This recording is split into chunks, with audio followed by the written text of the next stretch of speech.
Uralungal labour contract society chairman Rameshan Paleri അന്തരിച്ചു. 66 വയസ്സായിരുന്നു. അർബുദത്തെ തുടർന്നായിരുന്നു അന്ത്യം. വിട വാങ്ങിയത് സഹകരണ മേഖലയിൽ ലോകമാതൃക തീർത്ത സഹകാരിയാണ്. സൗമ്യതയുടെ മുഖമായിരുന്നു രമേശൻ പാലേരി. ലോകം കണ്ട മികച്ച സഹകാരി. സഹകരണ മേഖലയിലെ കഴിവ്, ശേഷി, ഭാവന ഉപയോഗിച്ച് ലോകോത്തര നിലവാരത്തിലേക്ക് ULCCSനെ ഉയർത്തുമ്പോൾ വാഗ്ബടാനന്ദന്റെ പ്രേരണയെക്കുറിച്ച് ഓരോ സംഭാഷണങ്ങളിലും രമേശൻ പാലേരി സൗമ്യനായി പറയും. ഏറ്റെടുക്കുന്ന ദൗത്യം കൃത്യമായി പൂർത്തീകരിക്കാൻ രമേശൻ പാലേരിക്ക് തുണയായതും സഹകരണ പ്രസ്ഥാനം മുൻപോട്ട് വച്ച കരുത്ത്. ആ കരുത്തിനൊപ്പം രമേശൻ പാലേരി ടച്ച് തന്നെയാണ് ULCCSന് അദ്ദേഹത്തിന്റെ അതേ സൗമ്യമുഖം കൂടി പകർന്നു തന്നത്. തൊഴിലാളികളെ സംരക്ഷിച്ചു നിർത്തുന്ന പ്രവർത്തനം തന്നെയാണ് ULCCSനെ ജനകീയമാക്കി മാറ്റിയ മറ്റൊരു രമേശൻ പാലേരി തീരുമാനം.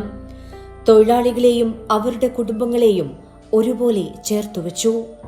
മികച്ച സഹകാരി പുരസ്കാരത്തിനൊപ്പം ഏറ്റെടുത്ത പ്രവൃത്തി ഭംഗിയാക്കുന്നതിൽ കേന്ദ്ര സർക്കാർ വരെ രമേശൻ പാലേരിയെ പുരസ്കാരം നൽകി ആദരിച്ചു.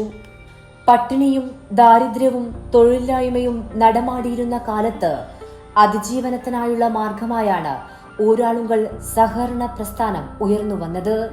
15,000-ഓളം തൊഴിലാളികളും 1,500-ഓളം എഞ്ചിനീയർമാരുമായി 20,000-ലധികം പേരാണ് ഇന്ന് ULCCSന്റെ ഭാഗമായി പ്രവർത്തിക്കുന്നത്.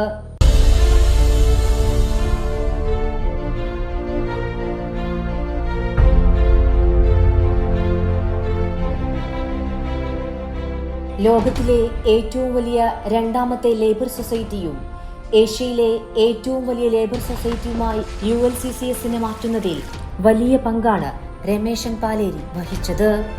രാഷ്ട്രീയ പകപോക്കലിന്റെ പേരിൽ ഉയർന്നുവന്ന ആരോപണങ്ങൾക്കെല്ലാം സൗമ്യനായി കൃത്യമായ മറുപടി.